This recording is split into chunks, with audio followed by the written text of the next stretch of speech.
nous embarquons dans la grande tournée des fermes canadiennes, il est important de reconnaître que nous nous trouvons sur les terres traditionnelles des peuples autochtones. L'agriculture en classe Canada reconnaît et honore la présence durable des diverses communautés autochtones à travers le Canada, y compris les Premières Nations, les Métis et les Inuits. Nous reconnaissons le lien profond qui existe entre les peuples autochtones et la terre, les eaux, les ressources et l'agriculture. Nous leur exprimons notre gratitude pour l'intendance et la garde de ces terres depuis des générations. Agriculture en classe Canada reconnaît que la reconnaissance des territoires traditionnels sur lesquels nous résidons et travaillons est un petit pas vers la réconciliation. Nous demandons à chacun de continuer à en apprendre plus sur les peuples autochtones de ces régions, de considérer l'histoire et le colonialisme actuel sur ces terres et de réfléchir à la façon dont chacun d'entre nous peut contribuer à la réconciliation. Bienvenue à tous, bienvenue. Nous sommes ici pour le GTFC, la grande tournée. Nous sommes tellement enthousiasmés d'avoir des gens de partout au Canada. Je m'appelle Mercedes Anouane et je suis de l'Agriculture Canada.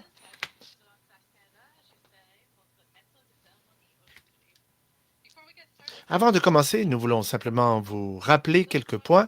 Pour ceux qui veulent écouter en français, utiliser l'hyperlien donné dans le clavardoir par Boostlingo afin d'avoir accès au service d'interprétation simultanée pour aujourd'hui. Je veux que vous vous rappeliez qu'il s'agit d'un événement pédagogique, donc tout ce qui est inapproprié dans le clavardoir ne sera pas toléré. Durant la tournée, vous pouvez afficher vos questions dans le clavardoir. Nous allons répondre au plus grand nombre de questions que possible. À la fin de cet épisode, restez, car nous allons parler de vos livrets d'activité.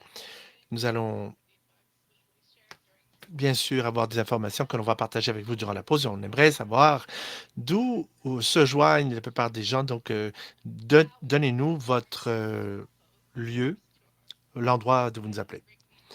Alors, pour cette grande tournée GTFC, avons des chocolatiers de North Chocolate dans les territoires du Nord-Ouest. Les voici, nos intervenants chocolatiers. Bonjour à vous deux. Bonjour, bonjour. Comment ça va, les amis? On est tellement enthousiasmés d'être là et on ne peut attendre davantage. Nous voulons vous montrer comment nous pouvons faire du chocolat et vous montrer l'élément magique. Oui, c'est formidable. On est très motivés. Hamza et Yacine, avant de parler du processus de la confection du chocolat, parlez-nous un peu davantage de vous-même. On va commencer avec vous, Yacine. Yacine, bon. Alors, je m'appelle Yacine et je suis de la Tunisie, originellement. C'est le plus petit d'Afrique, le plus petit pays d'Afrique, oui, au nord de l'Afrique. Je suis venu au Canada en 2019 et depuis mon enfance, j'adore la cuisson, faire la cuisine, jouer avec le chocolat, manger du chocolat, en faire. Et lorsque je suis arrivé ici au Canada, dans les territoires du Nord-Ouest, je me suis rendu compte qu'il y a une lacune à combler dans le marché chocolatier. Et moi et Hamza, on était très heureux et nous avons créé North Chocolate et le reste, c'est l'histoire qui s'est écrite. Alors voilà, c'est dans le micro à Hamza. Bonjour, je m'appelle Hamza et je suis du Maroc et moi et Yacine, nous sommes des voisins. On parle la même langue, donc, et je suis arrivé au Canada en 2022 et j'ai rencontré Yacine en 2023, à la fin de l'année 2023. Et on est devenus des amis et on s'est réunis. Puis après, on est devenus des colocs. Et la culture marocaine, la culture tunisienne, ce sont des cultures très semblables. C'est à 70% semblable comme culture. Leur cuisine nationale est semblable ou presque à la nôtre. Nous aimons faire la cuisine, nous aimons créer des plats et comme il a dit, il y avait une lacune à combler dans le secteur chocolatier pour le territoire du Nord-Ouest. Nous sommes les premiers chocolatiers de Yellowknife. Et donc, nous avons décidé de faire du chocolat. Nous avons démarré l'entreprise. Et puis, les gens maintenant adorent North Chocolate et ils nous adorent parce que nous faisons quelque chose d'absolument délicieux. Et c'est merveilleux. C'est incroyable d'entendre vos antécédents, votre histoire. On voit qu'il y a des écoles de partout au Canada. Les gens nous disent d'où ils viennent. Il y a des gens de Colombie-Britannique, de la Saskatchewan, qui sont très enthousiasmés de vous joindre, de se joindre à nous et de nous joindre. Merci, c'est formidable d'accueillir les gens encore une fois. Merci d'avoir fait ça. Et avant de poursuivre, y a-t-il un salut, des salutations spéciales pour un territoire en particulier? C'est pour vous, oui. Oui, pour nous, on veut saluer tous nos clients de Yellowknife. C'est une communauté formidable ici qui nous appuie beaucoup et si ce n'était pas pour Yellowknife, on ne serait pas du tout ici. Donc, merci à Yellowknife, merci sans votre appui.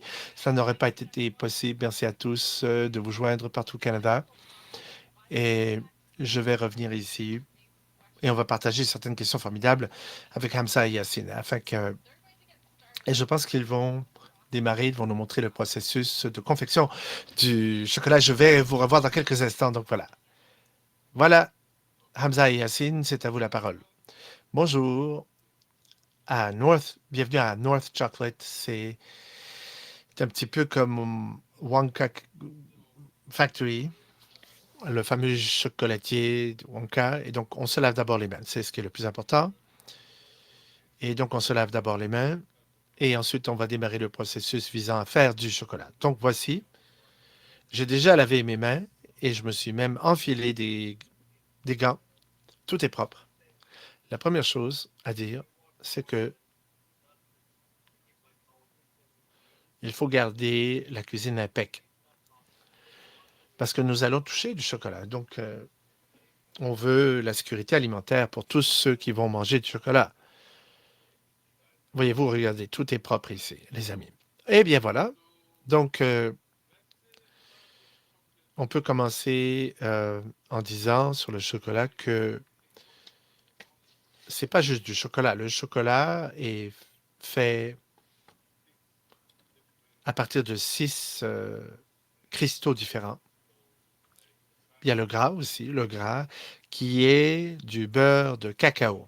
Ce que nous aimons faire, c'est que nous allons débuter en faisant fondre le chocolat. Alors, si vous pouvez le voir ici, cette machine ici, voyez-vous la machine? Et là, vous avez les chocolats, on mélange, le tout, on a fait fondre, et puis on tempère le tout. Comme on dit, il y a 6 différents cristaux, je l'ai dit, et on veut avoir un seul cristal. C'est pour ça qu'on modère la température. Et donc, c'est le meilleur cristal. C'est ça qui donne le caractère luisant au chocolat, c'est ce qui permet au chocolat de casser comme il se doit. Et donc, des fois, on ne peut pas entendre quand ça brise. Donc, l'idée est de tempérer le chocolat, ce qu'on vient de faire ici. Et oui, le chocolat est à 85 Fahrenheit. Ça veut dire que, voilà, c'est là. La seule chose, c'est que je vais vous montrer, les amis, qu'est-ce qu'on fait ici. Et donc, lorsqu'on tempère le chocolat, il faut tester le tout. Sinon, si c'est pas tempéré, ça veut dire qu'on doit retempérer le tout. Alors, on commence en tempérant le tout et puis ensuite, on va tester le tout pour voir si c'est tempéré ou pas. Et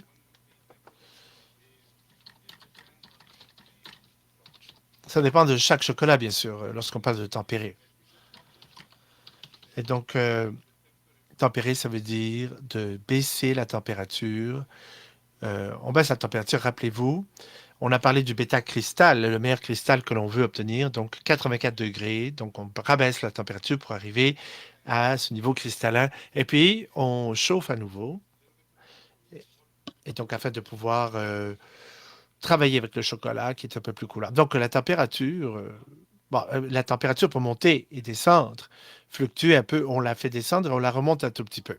Bon, comme vous le voyez ici, Hamza, et on va donner 5 minutes. Ça, c'est pour le chocolat, mais ça dépend du chocolat, chocolat au lait ou blanc. Je commence ici, moins d'une minute ici, et c'est presque prêt à être utilisé. Oui, essentiellement, donc, en testant le tout, on prend un peu de chocolat et on le met sur quelque chose de métal. On a une spatule de métal et si ça devient plus solide, comme vous le verrez, ça va se durcir quelque peu. Ça veut dire que ce sera prêt à être utilisé. Bon, parfait. Pendant ce temps-là, eh bien, une chose qu'il nous faut faire, c'est que,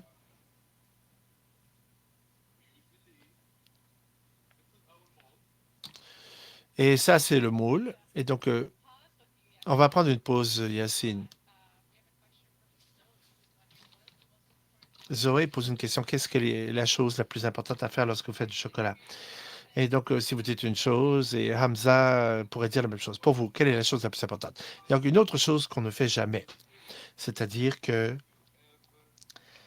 n'utilisez jamais de l'eau près du chocolat. Une goutte d'eau pour 20 kg de chocolat.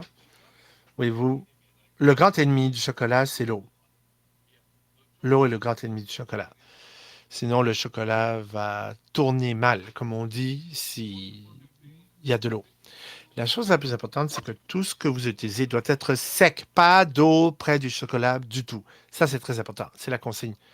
Même pour le moule, vous voyez, on est prêt à nettoyer les moules. Et puis, oui. Et voici les moules que nous utilisons. Donc, et maintenant, ce que l'on va faire, c'est qu'on va utiliser ça ici. C'est de l'alcool de classe alimentaire. On l'utilise après avoir nettoyé les moules parce que le beurre de coco, c'est du gras. Ce que l'on fait, c'est qu'on utilise l'alcool afin de se débarrasser du gras, de toute la matière graisseuse, de la graisse qui reste, en fait, le restant de la confection d'autres chocolats, bon, le beurre de cacao. Et donc, on vaporise ça ici et l'alcool fait en sorte que le moule va être un peu plus luisant et le chocolat, ça c'est drôle par rapport au chocolat, c'est que lorsque ça fond, c'est prêt à être utilisé et alors là, ça peut être façonné dans toutes les formes. Et ce que vous mettrez dessus, ça va créer sa luisance. Disons que je n'ai pas nettoyé ça ou que c'est pas luisant, le chocolat ne va pas luire non plus. Et donc, ça doit être luisant et très propre et sec, bien sûr. Et donc, le chocolat, voilà, voyez-vous, c'est luisant à cause de l'alcool, n'est-ce pas? Alors, voilà. On a une autre question ici. Allez-y. Où allez-vous chercher votre coco, les fèves de coco? On a, on utilise le meilleur chocolat au monde, ou l'un des meilleurs, ce qui s'appelle Colebourg, c'est du chocolat belge. Et, un instant, nous, on va le chercher. Laissez-moi vous montrer ça ici. Avec les gants, on va vous montrer ça. Je vais vous montrer comment on obtient notre chocolat. Et donc, voici comment le chocolat, on l'obtient. Alors, ce sont de petits morceaux de chocolat. Et donc, ça, c'est ce qu'on appelle des galettes de chocolat. Et donc, c'est pas des fèves de cacao. On va juste obtenir ou utiliser ça ici. Ce ne sont pas des fèves. On parle de cette marque belge qui est une des meilleures marques. C'est la catégorie supérieure. C'est très cher, en fait. Je ne sais pas. Ils ont augmenté les prix. Mais on voit qu'on utilise la même marque. Bon. On s'engage à cela. On veut que tout soit de qualité, première qualité. Oui, c'est une très bonne réponse. Une question de Shelley. Vous pouvez faire combien de barres de chocolat par jour? Et comment vous faites pour ne pas manger les chocolats en faisant ça? Je vais vous dire, bon, essentiellement, on peut faire jusqu'à 400 chocolats par jour. Et cette question ici, deuxième question, comment on peut s'empêcher de manger le chocolat tout en préparant le chocolat? Voyez-vous, on mange pas mal de chocolat. Bon, et donc, c'est difficile, ça demande beaucoup de discipline mentale, beaucoup d'efforts pour ne pas manger tout le chocolat.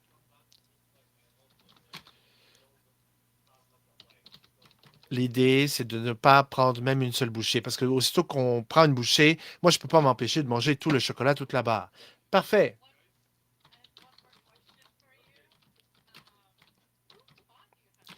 Et une autre question pour vous qui vous enseignez à faire du chocolat, c'est une très bonne question. Comment vous avez appris à devenir chocolatier puis à faire du chocolat? Essentiellement, comment on fait ça? On a appris par nous-mêmes, d'abord au début. On est autodidacte, moi-même. On est allé à Paris pour prendre un cours afin de savoir comment faire du chocolat de façon professionnelle.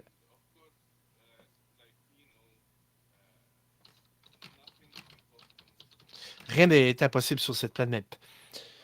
On ne sait jamais faire quoi que ce soit. On commence à zéro. On fait table rase et puis on commence. On fait beaucoup d'erreurs. On a fait beaucoup d'erreurs au début. On a perdu beaucoup de chocolat dans l'apprentissage en essayant de mouler du chocolat, en faire, mais il n'y a rien d'impossible. Si tu te concentres et si tu es déterminé à faire quelque chose, tu peux le faire. Fais-moi confiance. Il faut que tu avances, c'est tout. Fais le premier pas et avance. C'est comme les enfants.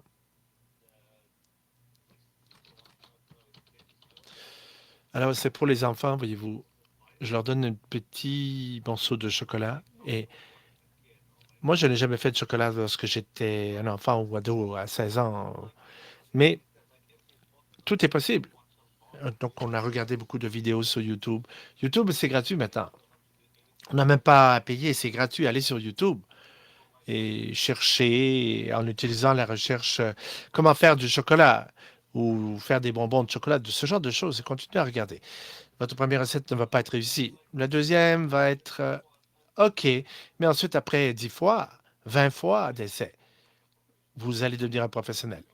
Ça nous a pris beaucoup trop long de temps pour apprendre à faire du chocolat. Ça a pris trop longtemps.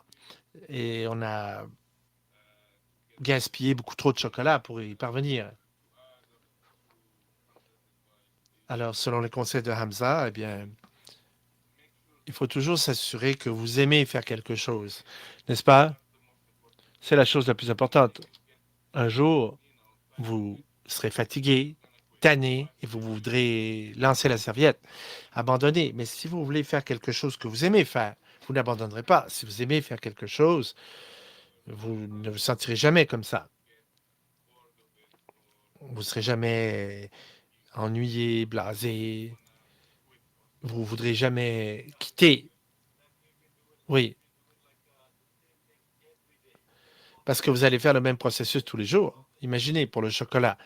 Il faut faire fondre le chocolat, le mettre dans un moule, le mettre au frigo. C'est toujours le même processus. Donc, puisque vous allez faire la même chose tous les jours, il faut aimer ce que vous faites. Et puis,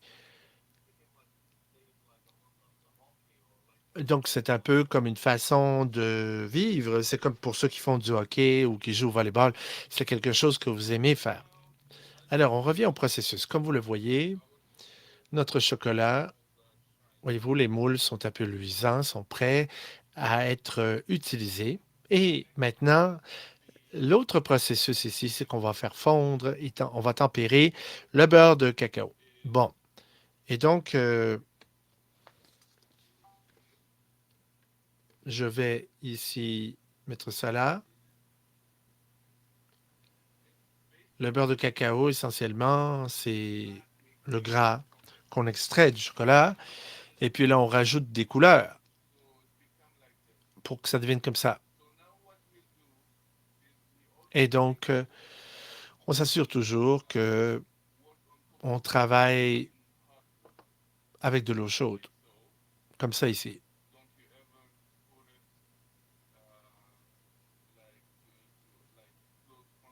On ne met jamais ça en contact rapproché là, avec de la chaleur, parce que ça peut brûler.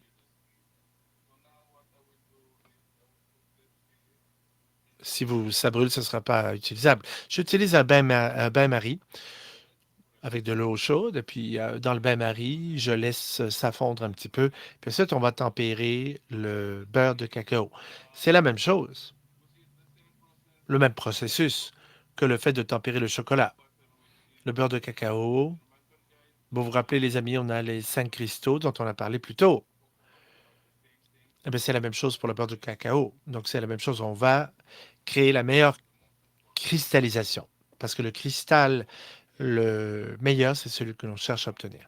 Et donc, on va arriver à 120, puis ensuite, on va baisser un petit peu après être passé à 120, puis on va pouvoir l'utiliser. Alors qu'on tempère le tout, j'ai une question de Diano qui veut savoir quelle est la combinaison la plus folle que vous ayez jamais faite. Ça, c'est pour quelqu'un de la classe 3. Troisième année, Dina, qui pose la question, je vais vous dire, eh bien, ce qu'on a fait plutôt, ce qui est le plus fou,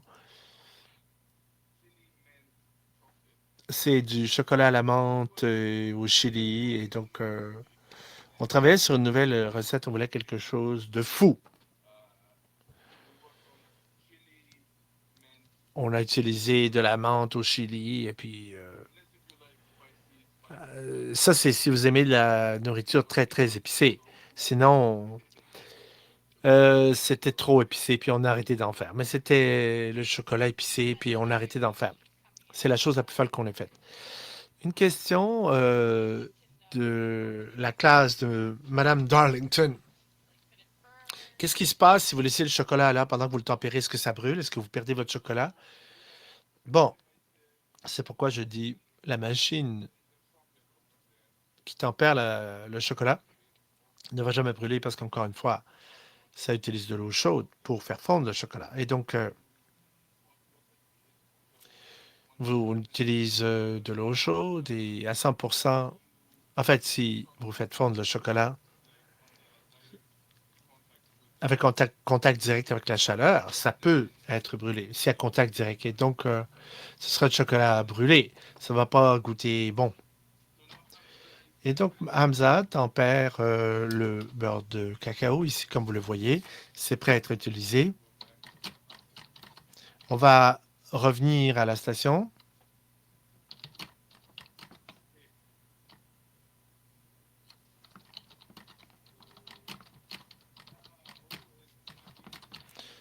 Alors, qui va commencer à faire l'élément amusant? C'est-à-dire, on va faire la coloration. On veut donner la bonne couleur au chocolat, et donc ça va être un peu plus fantaisie. C'est un petit peu au hasard, mais on a un très beau design.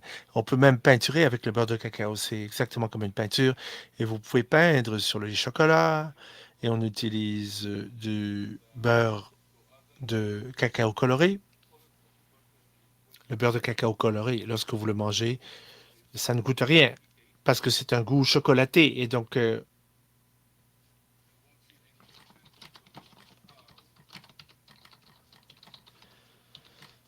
c'est comme ça qu'on fait le design, voyez-vous.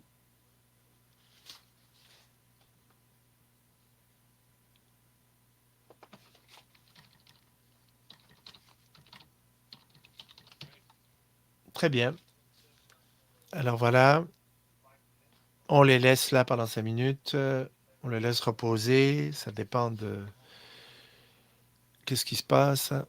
5 à 10 minutes, là, dépendamment de la température de votre cuisine. Et puis là, on commence à fonctionner avec le chocolat. Oui. Et on doit quitter. On laisse sécher euh, le beurre de cacao. Il ne faut pas mélanger avec le chocolat. Et donc, vous allez voir tout le design un peu plus tard après. On laisse les choses reposer. On a une autre question. Ensuite, on prendra une petite pause commerciale. Une question de Melody. Combien de barres de chocolat est-ce que vous faites par année? Des milliers, des milliers. Et je dirais au moins, on en fait au moins plus de 20 000 barres par année minimum. Incroyable. Et donc, une autre question dans les commentaires que j'ai vu, ça n'arrivait pas, mais bon, je vais reconnaître le tout. C'est poser la question si c'est juste vous deux qui faites ces barres de chocolat. Avez-vous des gens qui vous aident? Non, on n'a personne. Oui, on est deux simplement. Et là, comme vous le voyez, on a juste une machine qui est celle-là, mais tout le reste, c'est fait à la main. Et donc, on aime tout faire à la main. Et puis, on peut tout comprendre. On peut comprendre ce que mangent les organisateurs. Les organisateurs, s'il y a quelque chose qui ne marche pas, là, on peut savoir c'est quoi. Et on peut enlever une barre de chocolat qui serait mal conçue. Et on goûte beaucoup de chocolat tous les jours. Tous les jours. On doit goûter du chocolat pour s'assurer que les chocolats sont toujours du même goût. Depuis qu'on a démarré l'entreprise et jusqu'à maintenant, on essaie toujours de bien faire les choses de la même façon, de façon normalisée. Pareil.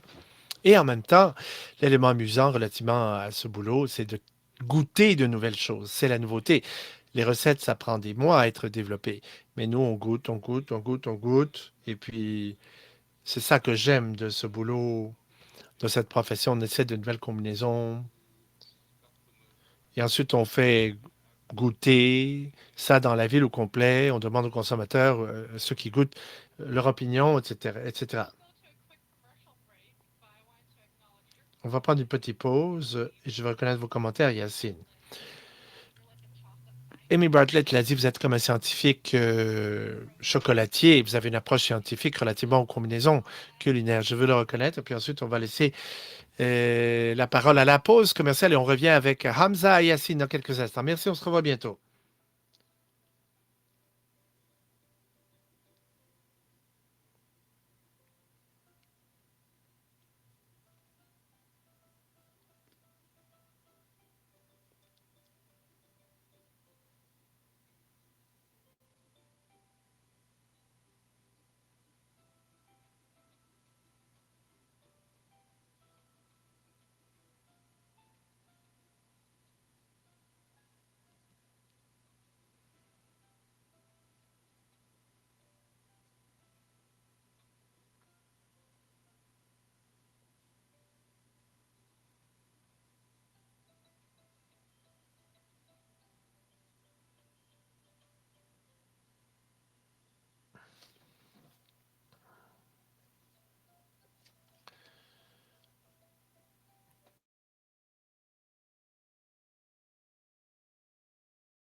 Alors, Hamza est là, seulement Yacine avait quelque chose d'autre à faire, donc il est parti. Un instant, là, je suis là. Ah, vous êtes là tous les deux. Bon, nous allons continuer et on va conclure bientôt. On veut s'assurer que vous ayez le temps de terminer, afin de nous montrer tout le processus, et puis on aura quelques questions à la fin. Vous avez combien de temps encore? Bien, on est à 30 minutes maintenant, mais on va conclure, concluez le plus, autant que faire se peut, là, le plus rapidement possible. On va essayer de faire les choses le plus rapidement possible. Maintenant, nous allons commencer ici. Ça a belle allure. Regardez, un très beau look. On teste le tout en vérifiant si le beurre de cacao est sec. Oui, c'est bon. Et c'est tempéré ici. Regardez, le chocolat est tempéré. Regardez, vous vous rappelez, les amis, lorsque je vous ai parlé de comment le chocolat son aspect, là, ça ressemble à quoi? Regardez, c'est luisant, n'est-ce pas? Ça brille. Regardez, lorsque c'est tempéré, ça casse comme ça. Ça casse comme ça, c'est cassant. Donc, c'est bon. Et maintenant, Hamza va maintenant remplir les moules de chocolat. et va vous y amener. Bon. Alors, maintenant, nous travaillons avec le chocolat, comme on le voit ici.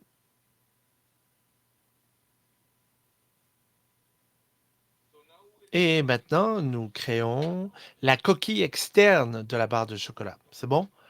Et ce que l'on fait, c'est qu'on met du chocolat et on attend que ça soit prêt, que ce soit sec. Et ensuite, on fait le remplissage et ensuite on ferme la barre de chocolat. Et Hamza va mettre la barre de chocolat là.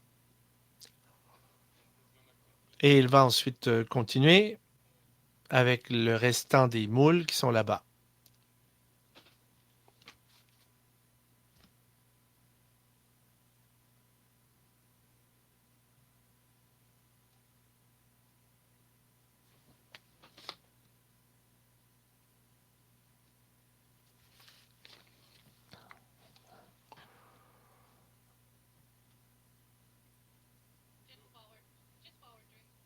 Alors, j'ai une question de Brantley.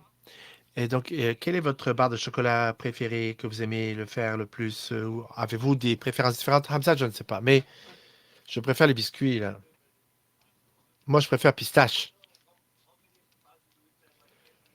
Savez-vous combien de barres au pistache on vend à Yellowknife? Juste à Yellowknife? Plus que 400 barres par semaine. Juste pour les pistaches, là. Ça, c'est... Ça, c'est... Pistache, c'est le meilleur vendeur. Mais j'aime le biscuit. Surtout avec du chocolat foncé. Comme on fait aujourd'hui. Et donc, avec le chocolat foncé, c'est très équilibré. J'adore ça. Et j'adore confectionner ce chocolat parce que j'adore en manger. Et ça a répondu à la question de Hannah, qui se demandait quels étaient vos meilleurs vendeurs, vos best-sellers. Oui, allez-y, un instant. Nous avons maintenant, comme on l'a dit, le meilleur vendeur, c'est au pistache. Et nous avons maintenant une nouvelle saveur qu'on a lancée, je pense, il y a un mois à peu près. C'est Hazelnut. Et donc, ça, c'est aux noix et noisettes.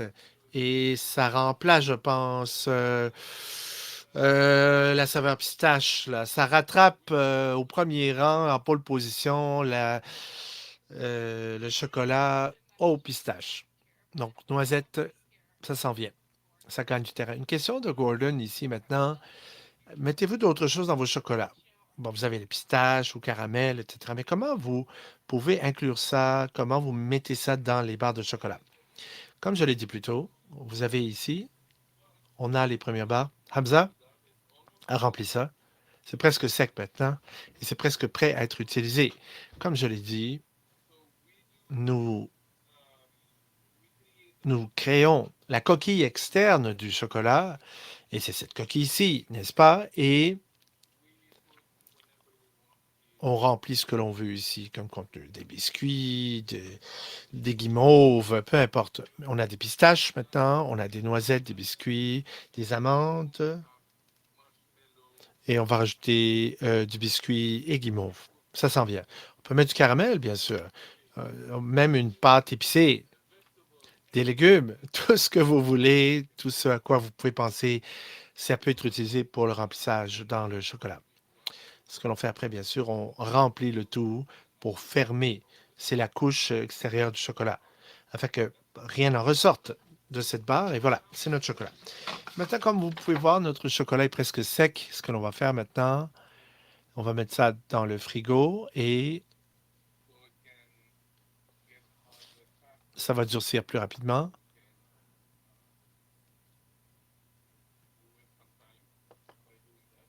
Et des fois, on doit attendre un peu, mais on gagne en faisant ça ici. Hamza va mettre le tout au frigo et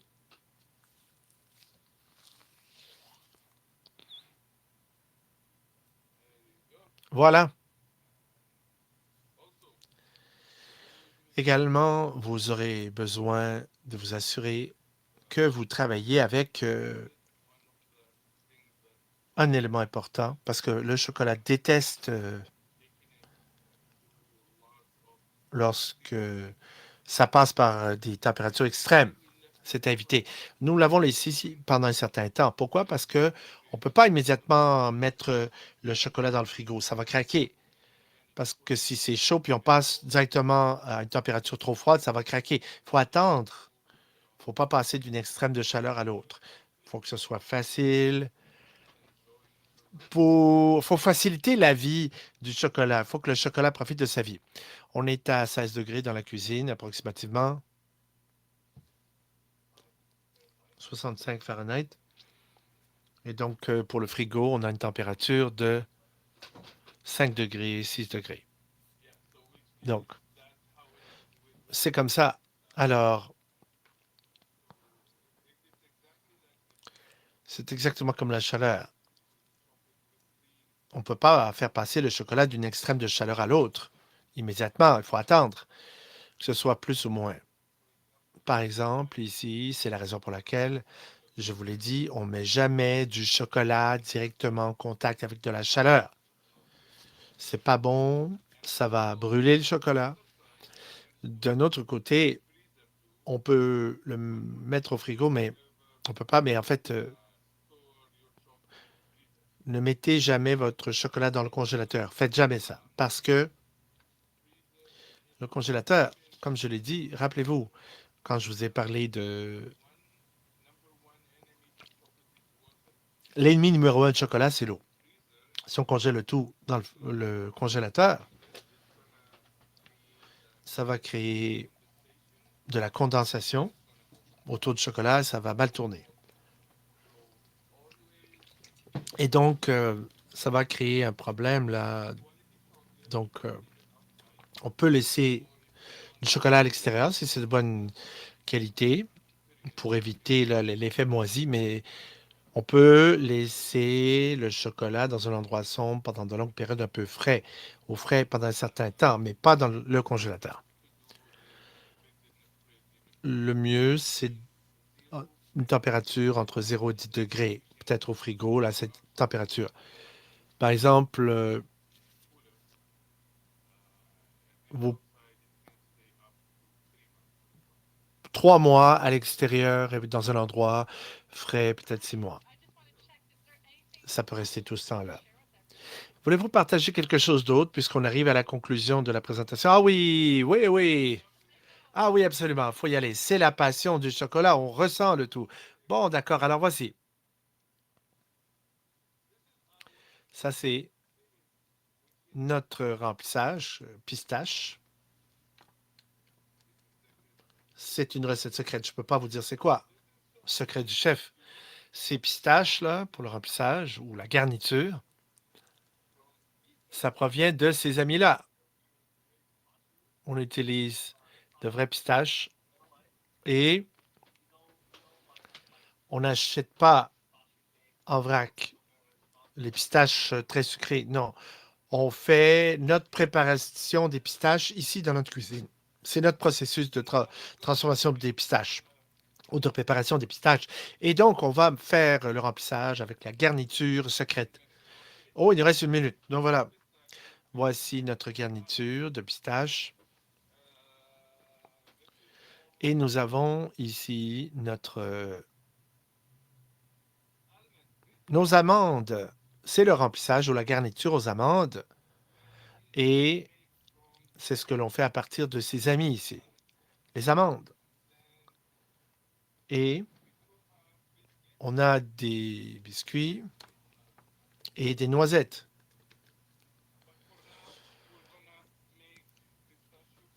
On va faire des barres au pistache avec vous pour le moment. Les amis, on va attendre 1 minute de plus jusqu'à ce qu'on puisse ressortir le chocolat. Et pendant ce temps-là, on avait quelques questions dans le clavardoir. Kate a une idée. Peut-être remplissage au beurre d'arachide, là, peut-être c'est une idée. Kate a dit ça. Au beurre d'arachide, ça serait une bonne idée. Il y a une autre recommandation également. C'est Lia. Alors, Lia parle d'une barre à la cotton candy, n'est-ce pas? À la what? Ce serait intéressant, non? Alors, la barbe à papa. Alors, oui, oui, le beurre d'arachide, oui, on se prépare. On travaille sur une nouvelle saveur également. On vient de commencer. On va essayer ça. Voyez-vous, le beurre d'arachide, oui, on s'y prépare. Oui, oui. Alors, tout le monde est sur la même longueur d'onde, n'est-ce pas? Vous avez déjà des candidats futurs pour être des goûteurs. Alors, oui, Léa, très bonne idée de faire, on y avait pensé. Et la difficulté, en fait, c'est que on a besoin de trouver une façon de rendre ça un peu plus santé.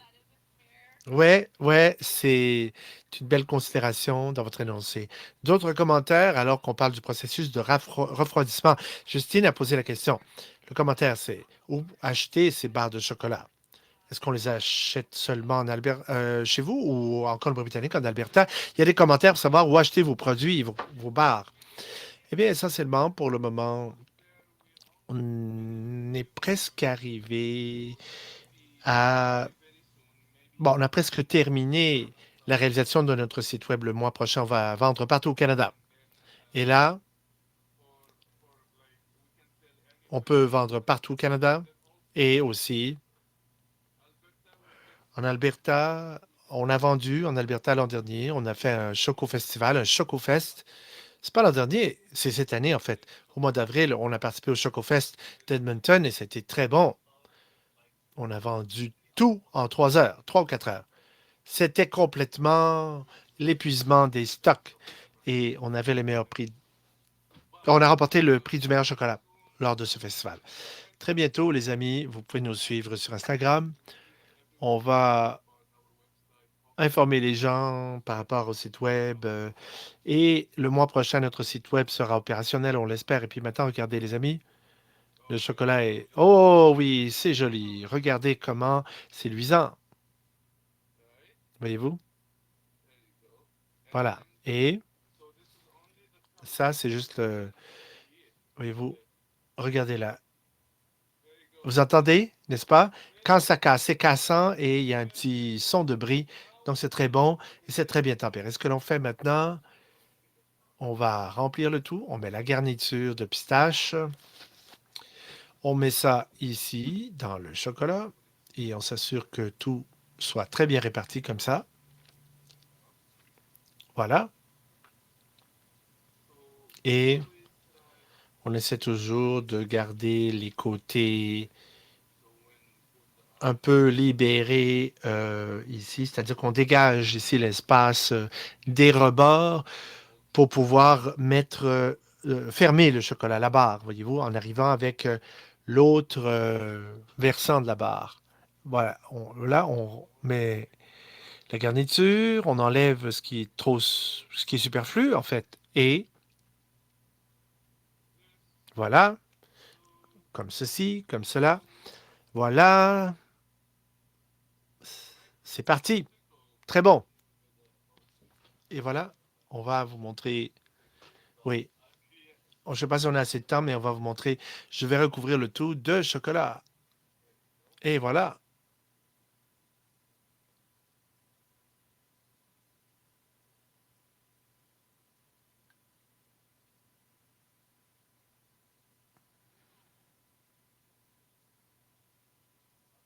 L'autre côté.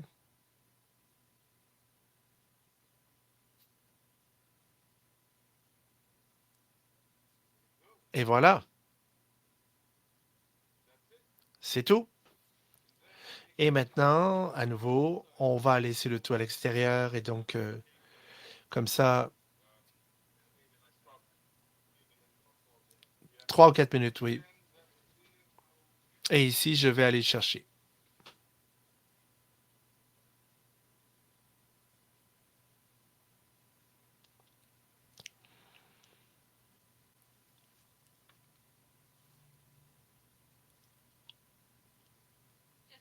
Alors que vous terminez, Hamza, j'aimerais vous dire qu'il y a beaucoup de gens qui vous disent merci. Ils vous disent merci pour le temps que vous avez pris. Je le dis à nouveau. Je vais le répéter pour Hassine aussi. Yacine, on est tellement heureux de montrer aux gens comment on fait le chocolat. Ah, ça a été tout à fait apprécié. Il y a beaucoup de gens qui sont émerveillés, qui disent incroyable. Ils sont très excités de ce que vous faites. Waouh, ils adorent le chocolat. Ils adorent ce que vous faites. Les gens disent, par exemple, ah, mon père adore le chocolat, j'adore ça. Alors, vous pouvez nous suivre sur Instagram. Et à chaque seconde, ils écrivent leurs petits commentaires là, dans les notifications. Oui, c'est vrai. Je le disais, je vais vous le dire. À vous, Yacine. Beaucoup de gens vous disent merci, merci pour votre temps. On pense que c'est une expérience pédagogique extraordinaire pour savoir comment on fait du chocolat. Vous êtes... merci beaucoup à vous, les amis. On est très heureux de pouvoir vous montrer ça. C'est quelque chose qu'on adore faire. C'est pas quelque chose qu'on est obligé de faire. On adore le faire. Et donc, voilà nos emballages. C'est comme ça que l'on vend nos chocolats. Et donc, on a noisettes, chocolat blanc et chocolat au lait et noisettes. Et voici notre meilleur vendeur au pistache. Vous avez les aurores boréales, ici, qui sont dépeintes. Et vous avez amandes foncées avec le coucher du soleil. Là, en fait, c'est le soleil de minuit. Alors, c'est très joli. Alors qu'on termine, voulez-vous nous dire quelques mots en terminant? Eh bien, merci beaucoup, les amis. Merci de vous joindre à nous. C'est notre grand plaisir de vous montrer comment nous faisons notre chocolat. Et puis dire aux gens, si vous voulez acheter nos chocolats, on veut vous dire comment on fait notre chocolat. C'est important pour nos clients. C'est important qu'ils sachent comment sont faits leurs chocolats et où on va chercher nos produits. Et tout ça, c'est très important pour nous. Merci de nous avoir invités. Hamza, avez-vous des mots à dire? Merci beaucoup pour cette merveilleuse opportunité de pouvoir vous parler, les amis. On a pu vous montrer comment on fait du chocolat. C'est une belle opportunité. Comme Yacine l'a dit, nous allons lancer notre site web bientôt et on pourra expédier notre chocolat partout au Canada bientôt. Alors, vous êtes les bienvenus. Vous pouvez commander notre produit et vous pouvez être certain qu'on vous envoiera le même produit. Un dernier élément, nous disons, nous ne faisons pas juste du chocolat, on crée du bonheur. Oh, j'adore ça. Nous ne créons pas seulement des chocolats, mais du bonheur. Ah, c'est merveilleux. Et on a été heureux ensemble. On a célébré du bonheur avec vous en apprenant à faire du chocolat. Et je ne veux pas que vous en alliez avant de vous montrer ça. Regardez ça. Regardez le chocolat. Regardez-moi ça. C'est fait. Merveilleux. Moi-même et Yacine, on va manger ça pour vous, les amis. Oh, regardez. Oh, c'est incroyable. Désolé, les amis, mais je vais manger devant vous. Moi et Yacine, nous allons goûter ce chocolat. Ça fait partie du processus. Eh bien, santé. Santé à tous. Avant de terminer cet épisode, j'aimerais remercier à tous ceux qui ont attendu patiemment. Le mot mystère pour aujourd'hui, c'est quoi? Le mot mystère, c'est pizza. Pizza en français ou en anglais. Et pizza et chocolat, je ne sais pas, mais je pense que c'est les combinaisons parfaites, je crois. Oui, c'est une autre définition du bonheur. Merci beaucoup à Hamza et Yacine de North Chocolate qui se sont joints à nous avec notre programme le 8 octobre à 12 heures, heure de l'Est. On aura on verra des gens de l'Ontario. On visitera une ferme d'autruche. Merci beaucoup d'avoir participé à la grande tournée des fermes du Canada. Merci, à la prochaine. On se revoit bientôt. À la prochaine.